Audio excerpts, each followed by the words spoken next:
안녕하세요. 네차비입니다. 모세 이야기 3부. 모세의 씁쓸한 인생. 모세의 인생이 생각보다 많이 씁쓸한 것 아시나요? 풀같이 씁쓸한 모세의 일생, 지금부터 보시겠습니다. 모세는 아브라함, 이삭, 야곱의 후손이자 그 야곱의 셋째 아들 레위의 후손입니다. 레위의 아들 고앗, 고앗의 아들 아므람, 그 아므람의 아들 중 한 명으로 태어났습니다. 모세가 태어날 무렵 애굽의 바로 왕은 이스라엘을 학대하고 견제하며 태어나는 히브리 사내 아이들을 죽이라고 지시했습니다. 모세는 그렇게 죽을 운명이었지만 강에 목욕하러 나온 바로 공주가 발견하고 안쓰럽게 여겨 자기 양자를 삼으면서 목숨을 건지게 됩니다. 그래서 모세는 애굽의 왕자로 살게 되죠. 그럼 모세는 자신이 레위 지파 자손인 것을 어떻게 알았을까요? 모세의 누이 미리암 때문입니다. 미리암은 모친이 모세를 하숫가에 내놓았을 때에 어떻게 되는 것을 알려고 따라가 숨어 보고 있었습니다. 그러다 애굽 공주가 모세를 불쌍히 여길 때에 공주에게 다가가 아이에게 젖먹일 만한 유모를 소개해 주겠다며 자기 모친을 불러온 거죠. 이후 모세의 모친은 비밀스럽게 연락하며 모세에게 그의 정체를 알려주었을 것입니다. 후에 장성한 모세는 히브리 형제를 학대하는 애굽 사람을 쳐 죽이게 되는데요.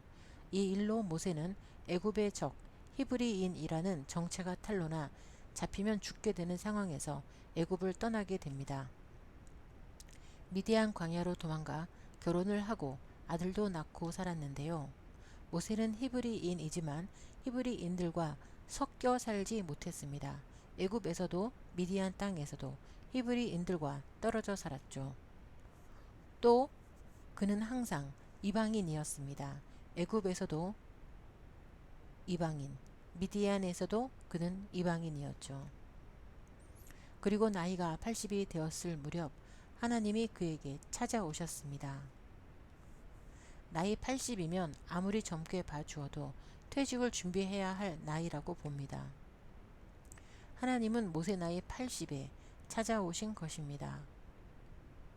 모세는 하나님이 애굽에 가라고 했을 때 4번 거절하고 나서야 간다고 했는데요. 이후 모세는 모든 일에 하나님께 순종을 합니다. 그리고 모든 일은 하나님이 말씀하신 대로 이루어졌습니다. 보름달이 뜬 날 애굽의 10번째 재앙을 목도하며 출애굽이 이루어졌습니다. 밤에는 불기둥으로 낮에는 구름기둥으로 하나님은 초자연적인 힘을 보여주시며 모세를 인도하셨습니다. 홍해도 걸어서 건너게 하셨습니다. 그리고 출애굽 직후 하나님은 안식일과 십계명과 율법을 주시며 계약을 맺자고 하셨습니다.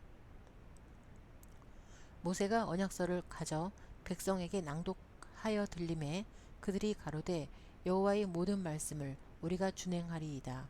모세가 그 피를 취하여 백성에게 뿌려 가로되 이는 여호와께서 이 모든 말씀에 대하여 너희와 세우신 언약의 피라 하면서 계약을 맺었죠. 그리고 나서 하나님은 목마르고 배고픈 광야에서 율법과 성막이 먼저이며 율법을 지키고 성막을 지으라고 하셨습니다. 군사훈련도 시키셨습니다.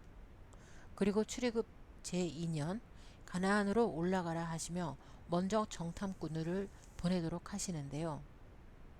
가나안 땅을 40일 동안 정탐하고 온 이들이 그 땅의 거인 족속 아낙 자손을 보고 와서 겁을 먹고 비관하며 백성들을 낙담시키죠.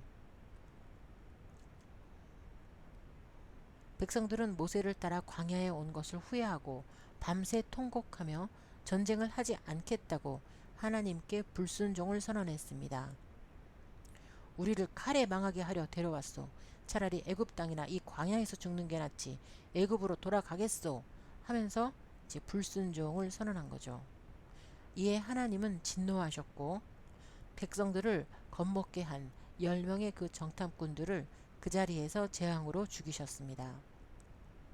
이렇게 1차 가나안 정복 전쟁은 시도조차 못해보고 물거품으로 끝나고 하나님은 가나안 정복을 40년 뒤로 미루셨습니다.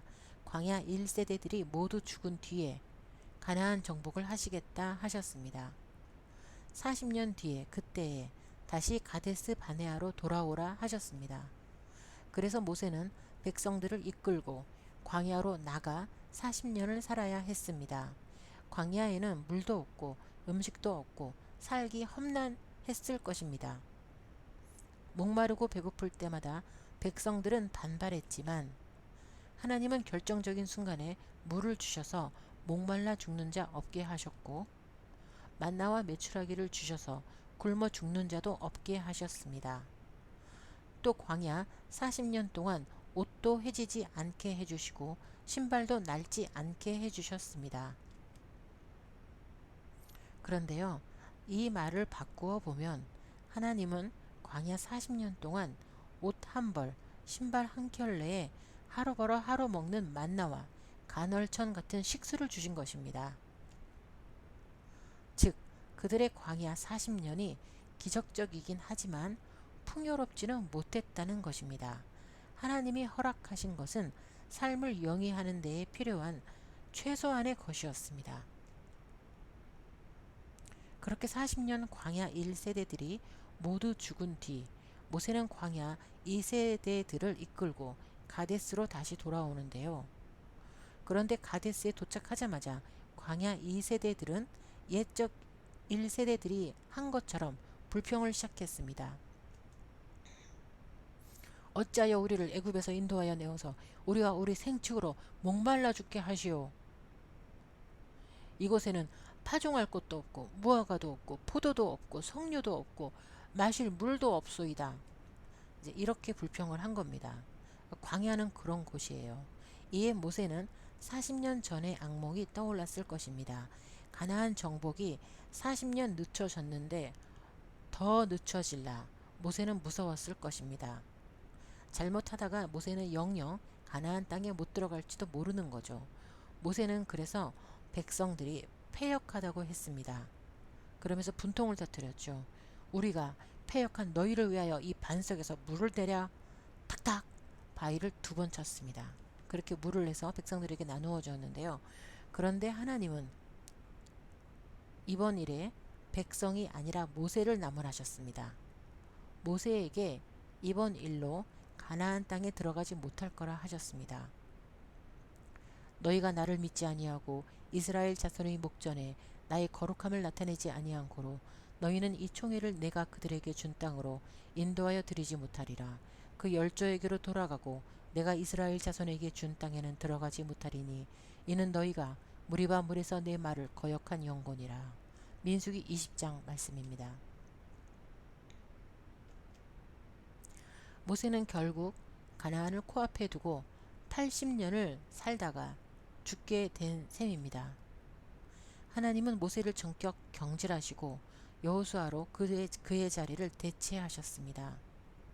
이후 모세는 느보산 비스가 봉우리 위에 올라 가나안 땅을 바라본 뒤 죽음을 맞이합니다. 그가 죽자 백성들은 30일 동안 애곡하고 슬퍼했습니다. 결국 모세는 적과 끓이 흐른다는 가나안 땅에 발 한번 디뎌보지 못하고 험난한 광야에서만 80년을 살다 갔는데요. 나중에 가나안 땅에 태어난 모세의 후손들은 알까요?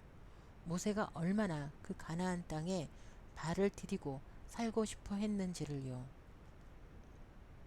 모세 이야기 3부 씁쓸한 모세의 일생 마칩니다. 감사합니다.